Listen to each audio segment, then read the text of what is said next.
I want to know whether you would seriously consider going to Andhra Pradesh, which you have, have been talking What about. makes you think I'm not serious? No, I just wanted to know. And I just wanted to also know whether Chandrababu Naidu was really the cause for the downfall of Congress and BJP. See, two things. One, we are very serious about national politics. And of course, nation also includes Andhra Pradesh. So therefore, Andhra Pradesh రాజకీయాల్లో కూడా తప్పకుండా మా పాత్ర కూడా ఉంటుంది. అది ఏ రకంగా ఉంటుందనేది రానున్న రోజుల్లో మీరే చూస్తారు. డెఫినెట్గా ఆంధ్రప్రదేశ్ రాజకీయాల్లో కూడా దేశ రాజకీయాల్లో మాకు ఆసక్తి ఉంది. దేశ రాజకీయాల్లో దేశంలో ఆంధ్రప్రదేశ్ కూడా అంతర్భాగం.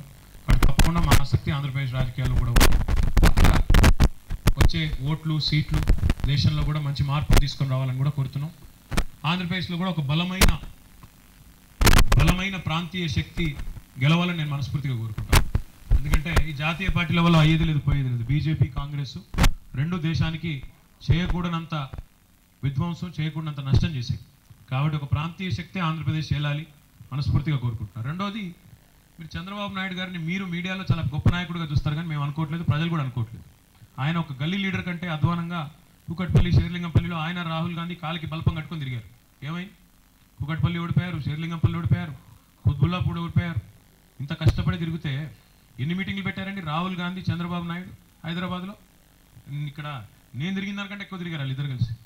ఇక నాకు లేనంత సమయం దొరికింది, మరి గాలగిట్ట దొరికింది నాకు అర్థం కాదు. కానీ అంటే ఇంత తిరిగితే కూడా ప్రజలు పట్టించుకోలేదు. కాబట్టి నేనేమంటా ఉన్నా అంటే, మాకు ఇది పాజిటివ్ ఓటుగా నేను ముందే చెప్పాను, this is a battle between progress and Congress అని చెప్పాను. ప్రజలు ప్రోగ్రెస్ కోటేశారు, కాంగ్రెస్ గేయలేదు. కాబట్టి ఒక ప్రగతిశీల ప్రభుత్వానికి, పురోగమనాన్ని కోరుకునే ప్రభుత్వానికి, అభివృద్ధిని చేస్తున్న ప్రభుత్వానికి, ప్రగతిని తీసుకొని ముందుకు పోతున్న ప్రభుత్వానికి ప్రజలు ఓటేశారు. This is a positive vote for government.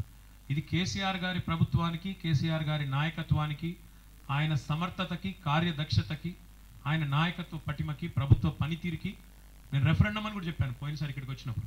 This is a referendum for us. So we won that referendum. ప్రజలు పాజిటివ్ ఓట్ని మా గవర్నమెంట్ కట్టబెట్టారు. కాబట్టి ఇప్పుడు ఆ నెగిటివ్ ప్రశ్నలు అక్కర్లేదు. చంద్రబాబు వ్యతిరేకంగా వేయలేదు, మాకు పాజిటివ్ వేశారని నేను అంటాను. So NTV